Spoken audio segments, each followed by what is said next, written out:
A Noiva de Satã. A história real de terror de Magdalena Solis.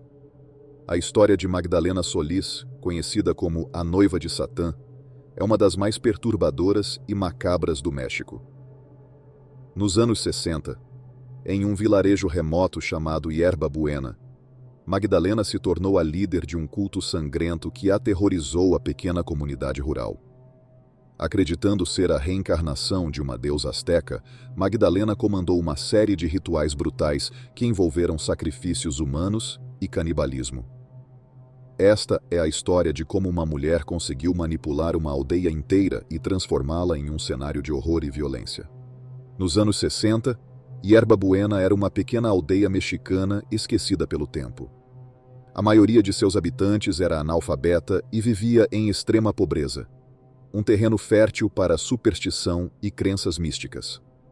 Dois irmãos, Santos e Caetano Hernandes, exploraram essa vulnerabilidade para criar um culto baseado na adoração a deuses astecas, prometendo riqueza e prosperidade em troca de fé e obediência absoluta.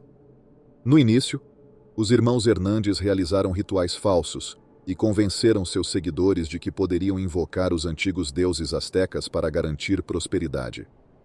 Mas logo perceberam que precisavam de algo a mais para manter o controle. Foi então que introduziram Magdalena Solis no culto. Magdalena era uma mulher ambiciosa que logo se aproveitou da oportunidade. Ela se apresentou como uma sacerdotisa poderosa e começou a participar dos rituais dos irmãos. Sua aparência imponente e carisma natural rapidamente conquistaram a fé cega dos seguidores.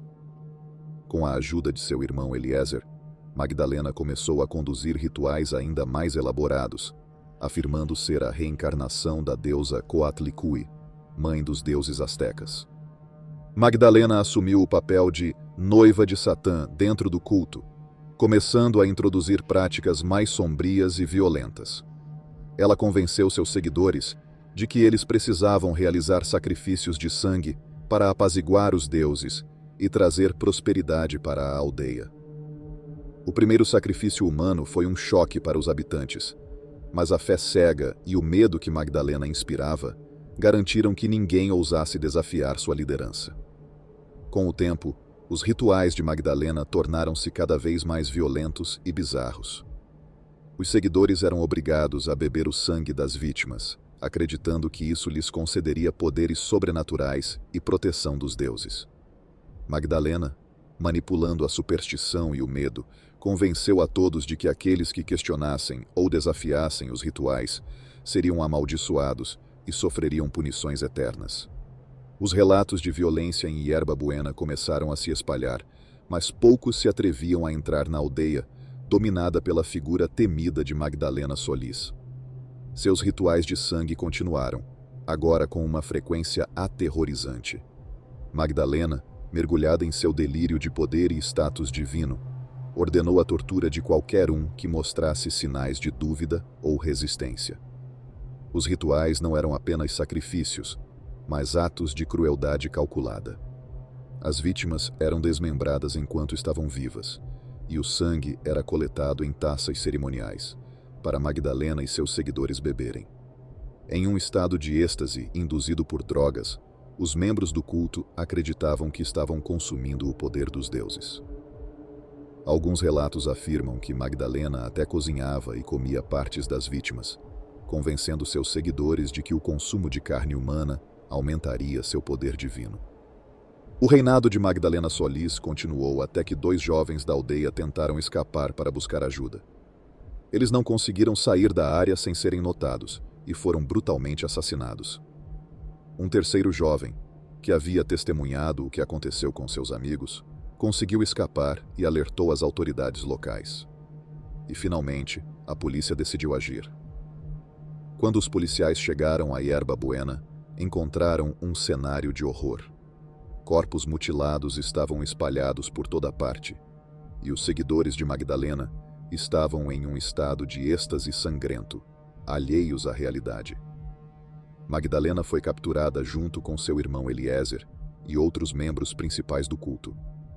Durante o julgamento, Magdalena mostrou não ter nenhum remorso. Ela continuou a afirmar ser a reencarnação de uma deusa e que todas as suas ações foram ordenadas por poderes divinos.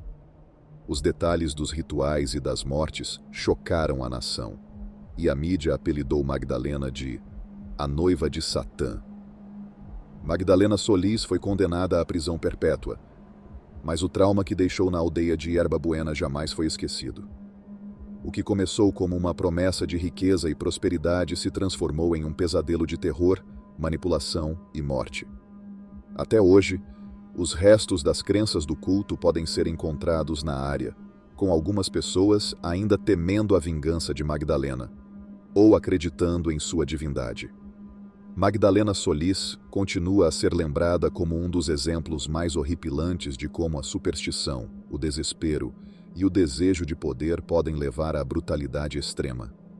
Sua história é um lembrete sombrio do que acontece quando a fé cega e o fanatismo encontram um líder manipulador e sem consciência.